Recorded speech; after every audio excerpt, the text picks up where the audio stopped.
You are not alone. People love and care about you and your well-being whether you know it or not. You are one of a kind. Your life has such a great deal of potential and significance.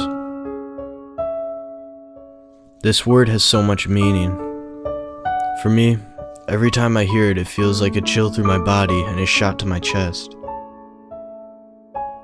My name is Stephen Carter, and my beloved brother Robert Akira Carter had taken his life on Thursday, November 27th of 2014.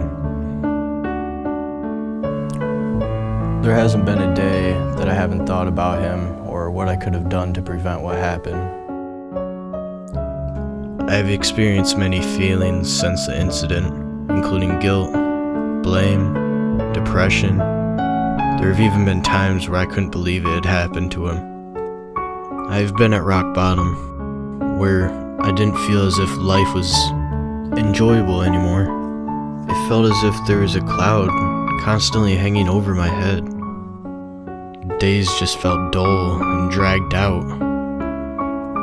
I had no friends at the time because I had just moved up here to Cadillac from downstate, so I felt as if there was nobody to talk or vent to. I began taking therapy and talking about all these caged feelings, and I actually felt a relief. It wasn't much, but it was a start. I felt as if I broke down an emotional barrier that was keeping me from expressing myself. I felt free. That cloud hanging over my head was finally gone. Days began getting better as life went on. I began talking to people, making friends, sharing feelings. After a couple years went by, my mood has definitely picked up.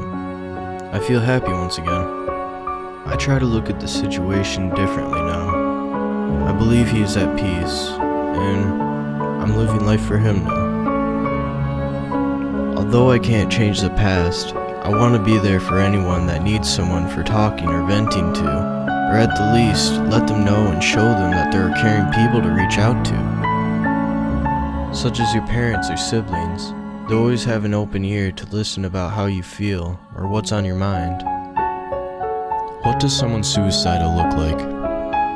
The answer is like any one of us. Signs that they could be thinking or having these feelings may include talking about wanting to die or kill themselves in a serious manner, talking about feeling hopeless or having no reason to live, acting anxious or recklessly, withdrawing or isolating themselves from any social activities.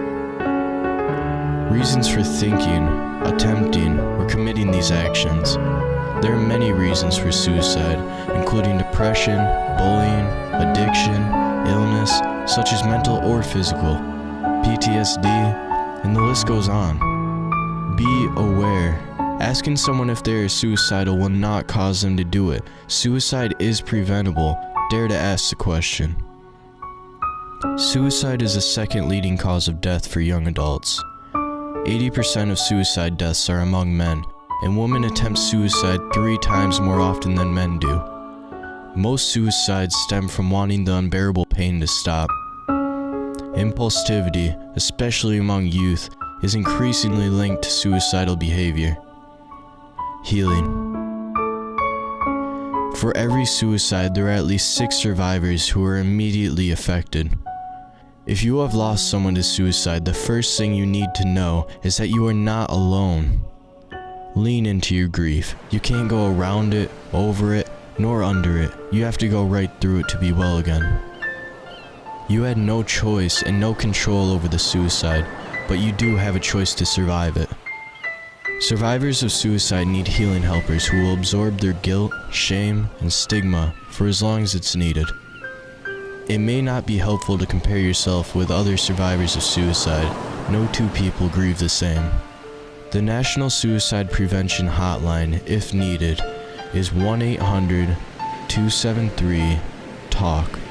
That's 1-800-273-8255. Don't be afraid to call. Please take a moment of silence for those we have lost. Trevor Wayne May. Cody Richard Dunning, Corey Rivard Jr., John Forrester, Paul Joseph Jean, Christopher Michael Labby,